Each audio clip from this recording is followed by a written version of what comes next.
Did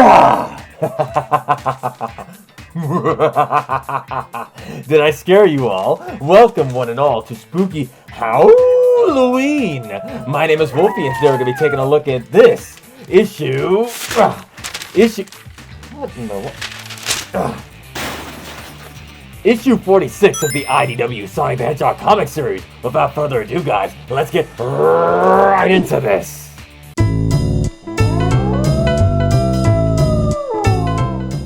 Alright, Wolfpack, if you're new to these comic reviews, here's how they normally go. I don't always look like this, by the way. This is a Halloween thing. I'm the werewolf. It's what I do. First, I tell you what I liked about it, what I didn't like about it, and then I give it a score. But first, I'm going to read it back to you in an overly dramatic fashion. And I do mean overly dramatic. But before we get to that, I need you guys to do me a favor. Scroll down below and claw that like button. Don't just look at it. Like, seriously. Claw the like button. And leave a comment below. I don't care if you do it now or you can do it after the video is done. Whether it's a letter, you going, oh, or you staging your own opinions on what you thought of this book. Help me out by feeding the algorithm. And lastly, subscribe if you haven't already if you're new here. And ring the bell to let YouTube know you want to watch these videos I put out when I put them out. This video is also brought to you by these cool people. Thank you for your continued support. If you would like to become a patron, for as low as $2 a month, you can get these videos a little earlier than the YouTube side. It's a great deal. It also supports the channel, so thank you for that. And now, without further ado, it's time to get into the dramatic reading of Sonic the Hedgehog 46 IDW series. Enjoy!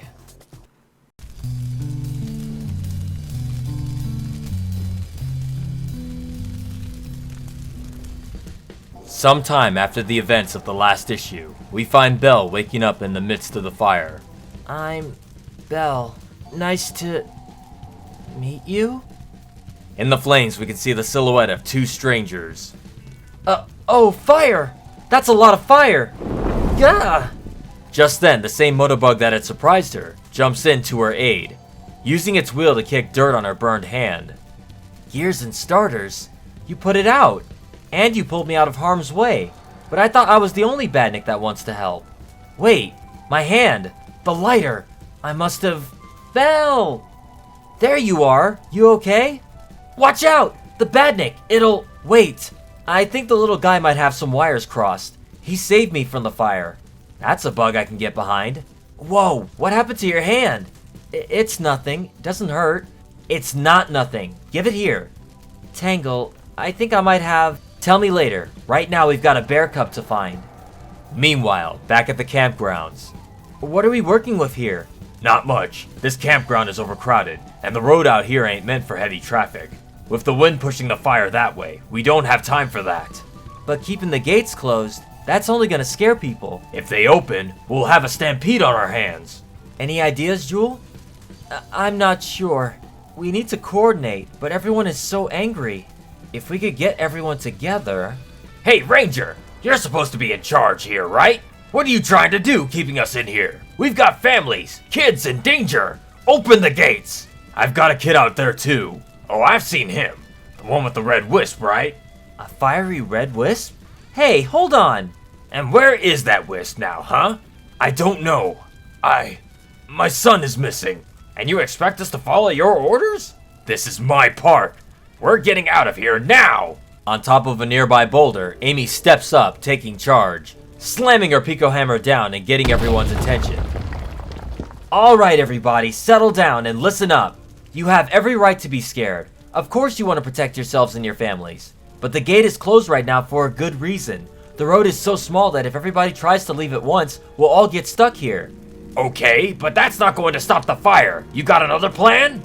Well, I'm more about leading the charge, not figuring out the logistics. What? But I know someone who is. Huh?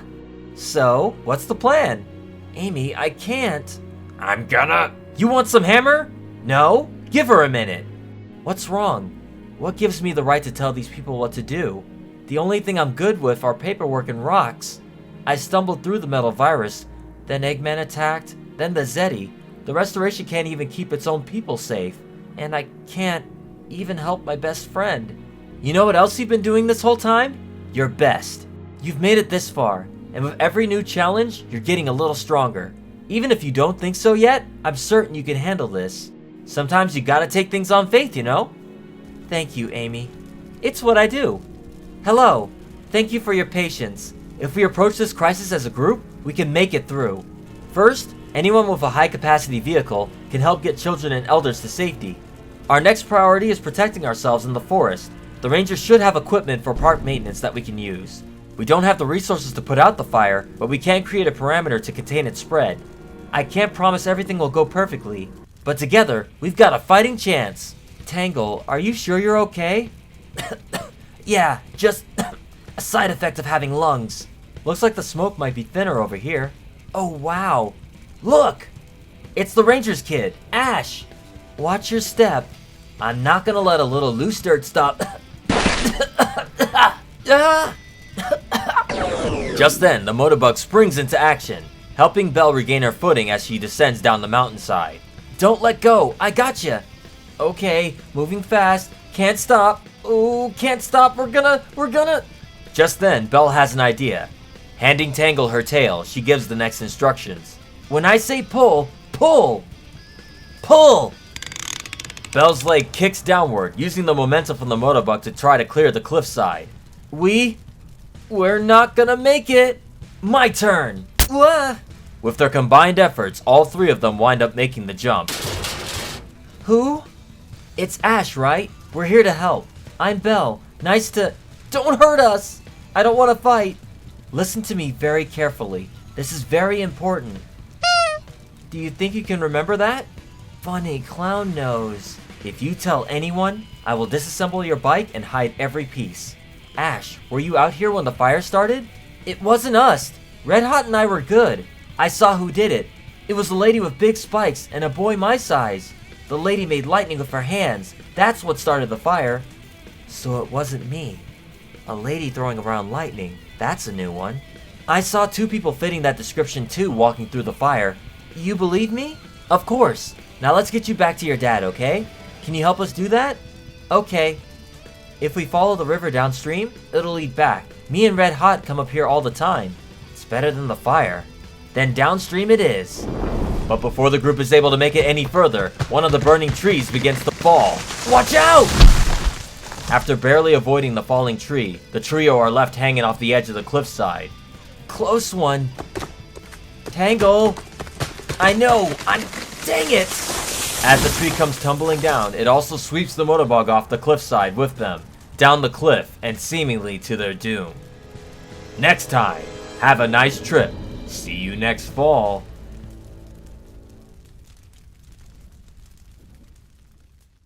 And that was issue 46. What a howling good time. I'm sorry, I'm done with the wolf puns.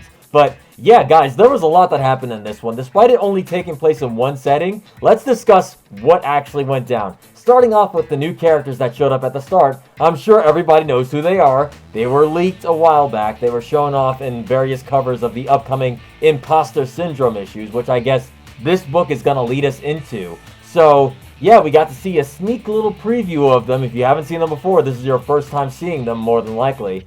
Also, Belle. Can we talk about something?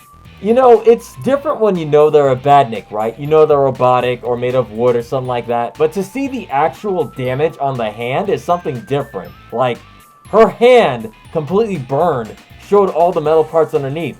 Which essentially, if you think about it, is like her skull, it's like her skeleton hand showing, you know? It's like, it's the stuff that makes her run. So it's kind of almost gruesome in a way. Like, in a way, kinda, not really, but sorta, yeah. But that's okay because she has help from a motobug. A little good boy motobug. This guy is, I don't know. He doesn't really have a name. What's up with motobugs lately showing up a lot and being helpful? This is nice, though. It's cool to see that, Badnik is not necessarily acting out evilly. Maybe maybe this is the same motobug that attacked her in the last issue. Maybe it was an accident. We don't know what happened, but he seems to be friendly. He helped put her fire out on her hand. I'd like to think he's friendly. But is it also because he recognizes Belle as a badnik as well? That was an unintentional rhyme, I promise that. But like, he doesn't seem aggro, otherwise he would have attacked Tangle off the jump. It seemed like this one is more passive than the others, but I don't know what its end game is here.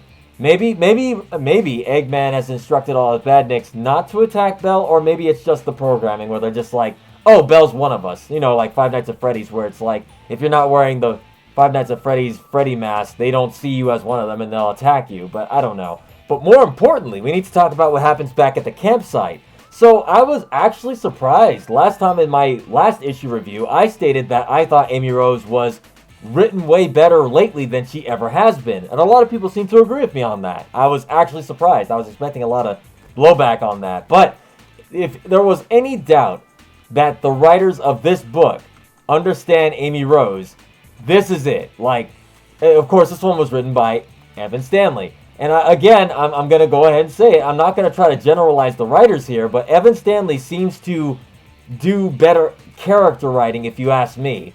And it shows here because Amy Rose got to do something besides the usual. And again, this is what I mean by her actually standing out and being able to be her own character. Now she's actually helping out and being super supportive. So, whereas she's trying to come up with a plan, doesn't really work out. She kind of gets up with Jewel and she's like, okay, Jewel, we need you to come up with a plan because you're our go-to girl. You could do this. But my favorite part about this whole thing was Amy Rose stepping up to the plate and being like, all right, everybody calm the F down, all right? If you have any issue, come through me. Nobody wants a piece of this pink monster hammer. I like that. It's cool to see Amy Rose stepping up and more taking the charge than anything else. Again, this is what I mean by her actually getting to be a character outside of her interactions with Sonic. This is cool to see her like a different, well, it's not really a different side of her, but like, it's cool to see these different aspects of her. Besides not only being tough on everybody else, she's also very supportive, where she can be tough and sweet, where she's helping Jewel figure out what she needs to do. Jewel's unsure of herself. She doesn't know what to do. Amy Rose steps in and is like, listen, I know this is scary, and I know you don't have faith in you, but I have faith in you, and if you believe in yourself, you can do this. Sometimes all it is a leap of faith. If you guys got that reference, congratulations. I love you even more now. But seriously, Amy Rose getting to actually step up and stand up to some jerks who are being, I get it. In this urgent fire situation, everybody's going to be panicking, everybody's going to be mad, everybody's going to be losing their stuff, right? So it makes sense that people will be angry and upset. But you can't have everybody trying to fight and bustle out at once. It just wouldn't work. So it's cool to see Amy step up and be like, all right, everybody calm down. We're going to take care of this. It was cool to see that moment for her. So, go Pink Monster. Again, I got to say, I like how Amy Rose has been written lately. I've liked her since her Boom writing. And I know a lot of people don't like that, but in my opinion, I feel she's been written way better in the IDW and the Boomverse. Hopefully that translates over into the games, but I don't know. We'll see. But not only does Amy get her moment, Jewel also gets a moment as well to shine. Hey, see what I did there? Jewel gets a moment to shine. Anyway, Jewel formulates a plan. Okay, all the children, everybody who has big cars, will carry all the children out. Everybody grab a shovel, we'll try to rout the fire. Everything we can do to make this better. So yeah, again, Jewel also getting a chance to stand up and show what she's made of as far as leadership goes. Maybe this won't work out, maybe it will. I'm hoping Jewel gets some confidence, because it seems like also she mentioned something that she was scared of screwing up, that she also couldn't help her best friend, so that was apparently what was messing with her last time, with her and Tangle. She was apparently just not confident in herself and helping Tangle, and Tangle's got her own stuff going on. But yeah, Jewel and Amy getting a cool little moment there. I dig it. But flashing back, finally the last bit of the issue is the mounted rescue between Tangle, Belle, and the little Motobug, who I'm just gonna call Buggy for now. I don't have a name for it. I don't think it has an official name, but yeah. We see that Tangle's kind of struggling because, yeah, she's inhaling a lot of smoke, but still, they're able to use Buggy plus Belle's ability to kick when she pulls the tail to get them over a cliff ledge to save Ash and his Whisk. So we find out from him, the ones who started the fire wasn't him or Belle. It was those two, the ones that are going to be showing up in Imposter Syndrome. So one of them we know now uses electricity.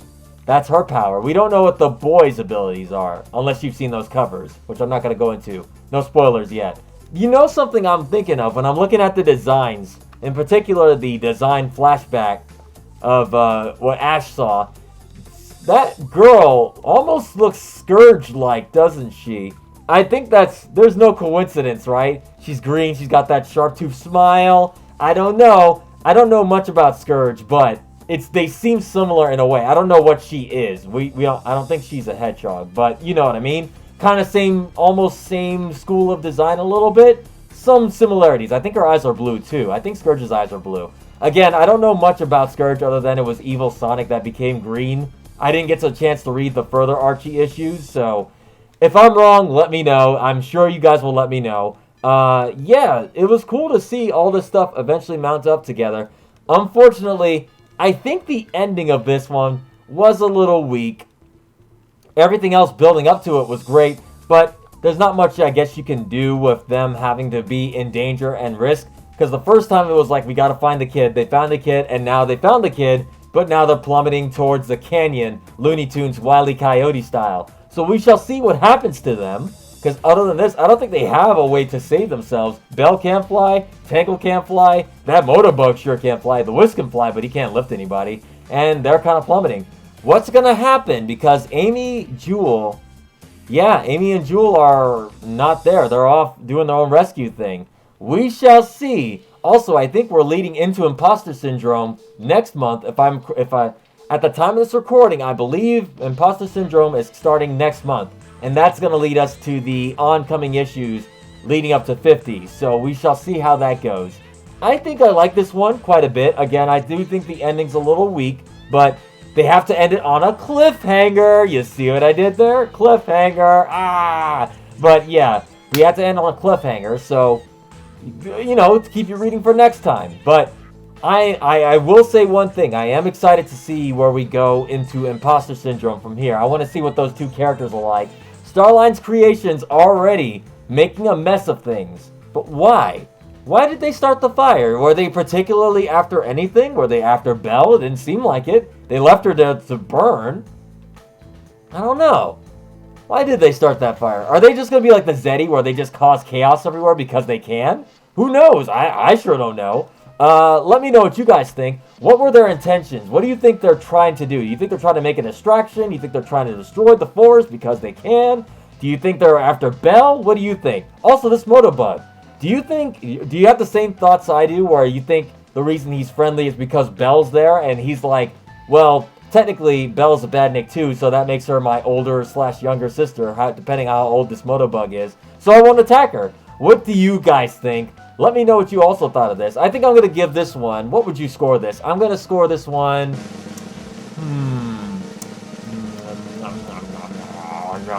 Oh, sorry. I'm going to rate this one...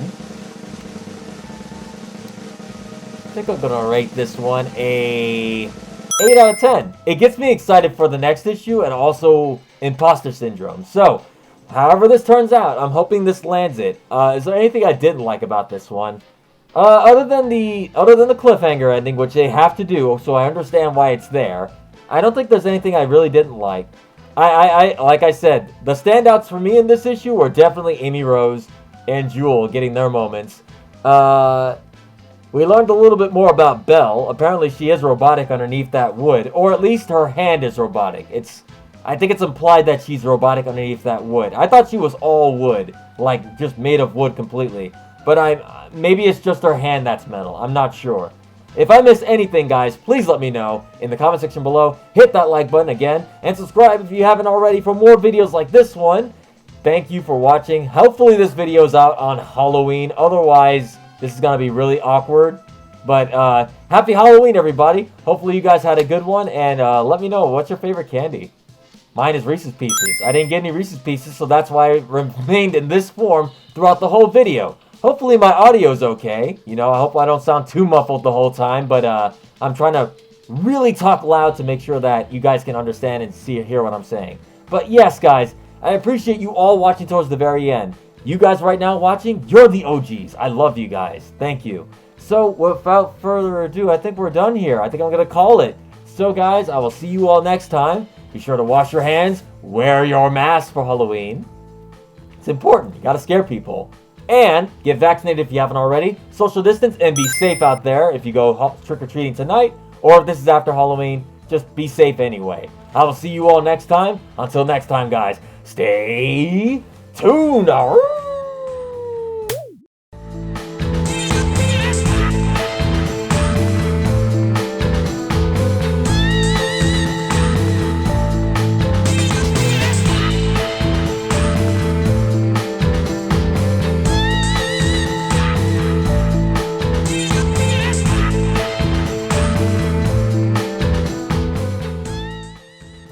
don't have the resources to put out the fire, but we could create a perimeter to... First, anyone with a high-capacity vehicle can help get children and elders to safety. Fuck.